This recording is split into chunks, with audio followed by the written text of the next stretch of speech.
Para todas aquellas personas desordenadas, hoy es su día porque vamos a hablar de este libro que se llama El poder del desorden. Pero honestamente creo que es más su día a todas esas personas obsesionadas con el orden, como lo soy yo. El poder del desorden es un libro escrito por Tim Harford, un libro de 287 páginas y 9 capítulos. Este libro es un libro que he referenciado muchísimo en mi podcast porque genuinamente es un libro que me cambió un poquito la manera de ver el desorden. Y digo un poquito porque sigo obsesionada con el orden, sigo incitando a que mi espacio esté ordenado, pero en esos momentos en que me trabo en algo en la vida en específico, no tiene que ser como algo creativo o algo de trabajo, como en general algo en la vida, pienso en el desorden que me está faltando y siento que esa es la semillita que me sembró leer este libro. El poder del desorden es un libro que habla sobre la dualidad que vivimos en nuestra vida y que es muy importante entre el orden y el desorden, pero toma el desorden no como no puedo encontrar dónde están las cosas o nunca sé cuál es mi horario o siempre llego tarde o etcétera, sino lo toma de una manera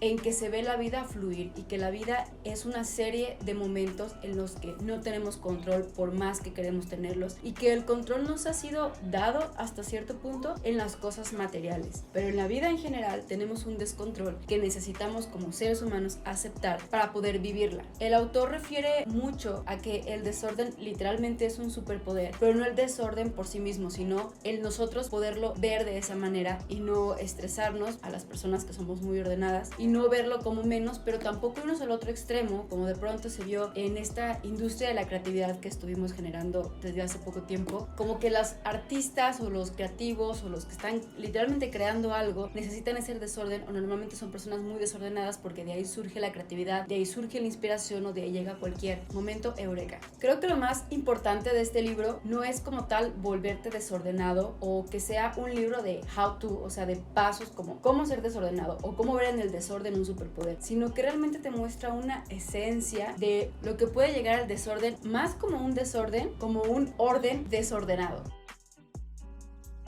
Voy a empezar con la primera frase del libro que siento que abre completamente de lo que va a ir todo el libro, que dice: una buena conversación es un flujo constante de respuestas inesperadas. El autor refiere mucho a que las conversaciones que tenemos, las conversaciones más ricas, es eso, cuando tú sueltas algo y genuinamente esperas ese algo de regreso, pero que no tienes ni idea de qué va a ser. Cuando estás en una conversación en la que tú sueltas algo para que la otra persona te diga ese algo en específico, es una conversación que al terminarla te va a dejar exactamente igual que como estabas o peor, porque puedes tener como la sensación de que ya todo lo sabes o que todo lo tienes controlado, y esa es una sensación que como seres humanos nos limita muchísimo. Y a la par con esto, el autor dice que lo emocionante es que todo este desorden nos coloca en una situación caótica, y la situación caótica lo que causa en nosotros es la tremenda necesidad de buscar respuestas, de buscar maneras, literalmente de ponernos creativos. El siguiente capítulo habla sobre la colaboración.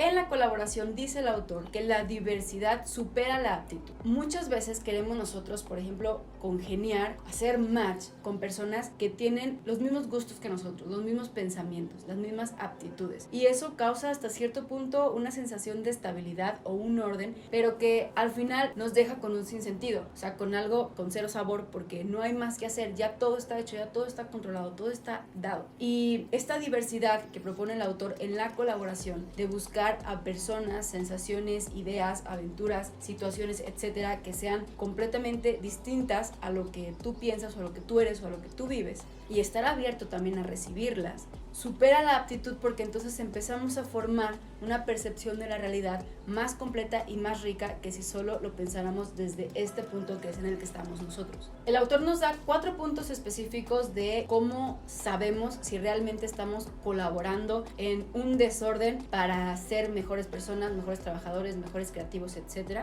El primero es que reconozcamos nuestra tendencia a juntarnos o unirnos con personas que son o piensan exactamente igual a nosotros. Eso en psicología podría llamarse el sesgo de confirmación, que es que tenemos una hipótesis y hacemos absolutamente todo por confirmarla en vez de realmente sumergirnos en el camino de ver si esa hipótesis fuera correcta o no. El punto número 2 es valorar a las personas que conectan equipos dispares. Esto quiere decir, hay personas que tienen el don, muy mágico don, de poder estar en medio de dos personas o dos ideas absolutamente opuestas. Esas personas básicamente son la encarnación del sincretismo. El autor nos invita a valorar su don, su magia, de poder estar en medio y poder unir dos ideas opuestas para crear algo mucho mejor. El siguiente punto es recordar las ventajas de la atención. En este punto el autor nos invita a que recordemos en ese momento cuando no estamos teniendo una idea en común con alguien, sentir esa tensión y todo lo que eso te puede provocar para que tú idees mucho más tu respuesta, o si quieres realmente defender un punto a una persona que piensa completamente distinta a ti, probablemente vas a trabajar mucho mejor ese punto para darle esa respuesta y hasta intentarlo convencerlo que si estuvieras hablando con una persona que piensa lo mismo. Y por último, tener armonía en las metas y no en el equipo. El autor dice mucho que en la colaboración, las personas que todo el tiempo están discutiendo, que están aventando ideas, que están rechazando ideas o aportando otras, es un desorden necesario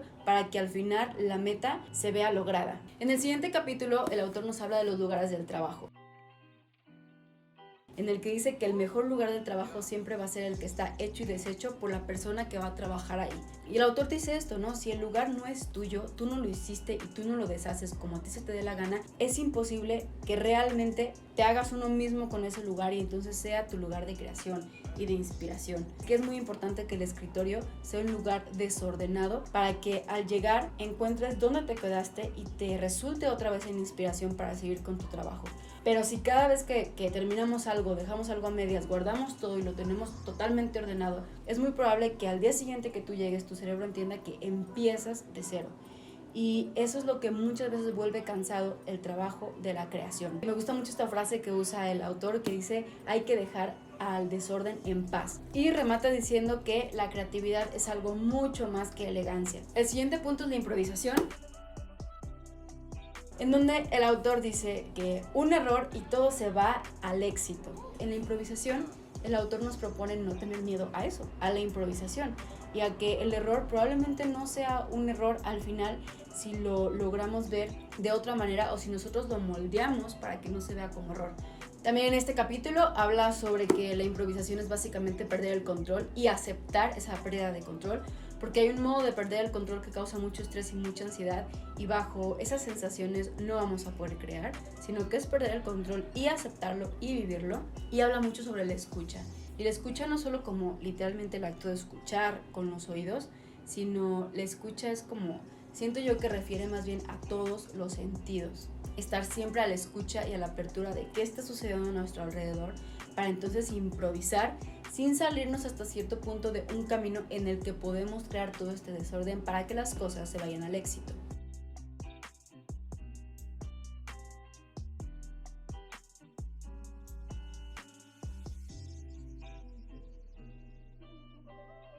El siguiente capítulo habla sobre los incentivos.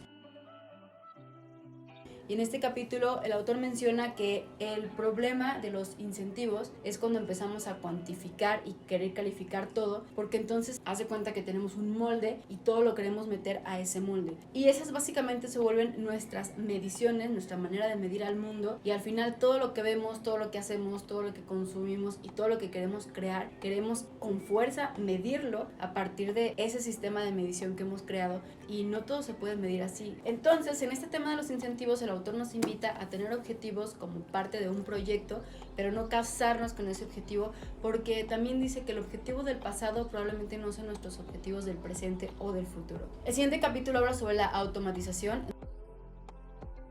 donde el autor critica mucho todo este sistema automático que hemos creado.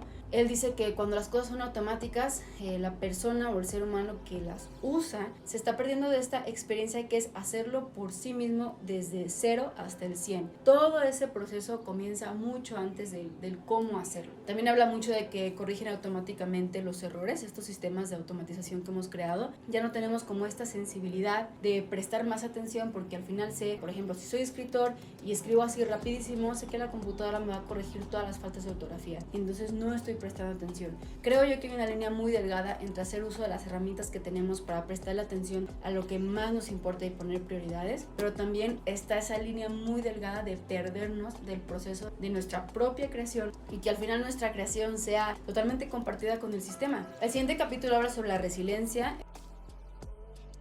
en donde el autor nos dice que en la naturaleza muchas veces el desorden nos indica salud. Por ejemplo, en esta área de la diversidad. La diversidad crea resiliencia porque entendemos que estamos expuestos a muchas cosas distintas, a mucho cambio, y eso nos crea salud mental porque aceptamos esa diversidad. La resiliencia sale de una aceptación y de una vivencia del desorden, y no por el contrario cuando nos volvemos muy maníacos con el orden, que algo se sale poquito del camino que teníamos trazado, y entonces literalmente nos volvemos locos, entramos en una locura que no podemos controlar, y de ahí pueden salir muchas de las enfermedades que estamos viviendo hoy, como es el estrés, la ansiedad, la depresión.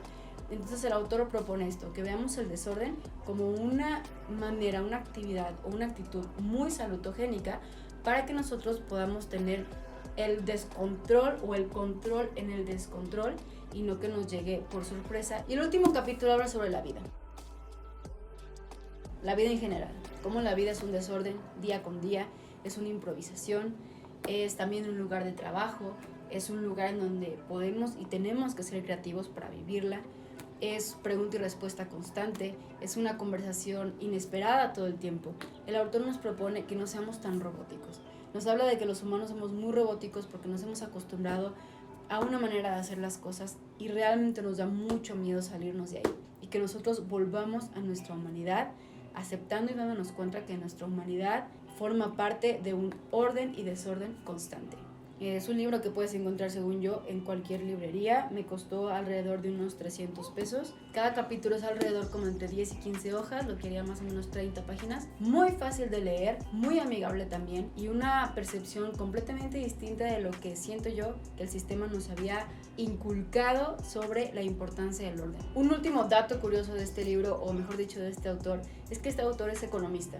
Entonces suena bastante curioso lo que un economista nos puede decir del desorden. Muchas gracias por escucharme, muchas gracias por ver este video. Si te están gustando estas reseñas de libros, te invito a que te suscribas a este canal. Voy a estar subiendo reseñas prácticamente todas las semanas de todos los libros que me encanta devorar por ahí. También te recuerdo que tengo un podcast que se llama Humanizándome, tengo un blog en WordPress que es patlancaster.wordpress.com, también tengo Instagram y Twitter que es @pelancaster, y también tengo muchísimas ganas de seguir hablando contigo de libros. Si tú tienes alguna recomendación que hacerme o quieres alguna reseña de algún libro en particular, me encantaría que me lo dijeras. Gracias por haberme escuchado y te espero aquí en la siguiente reseña.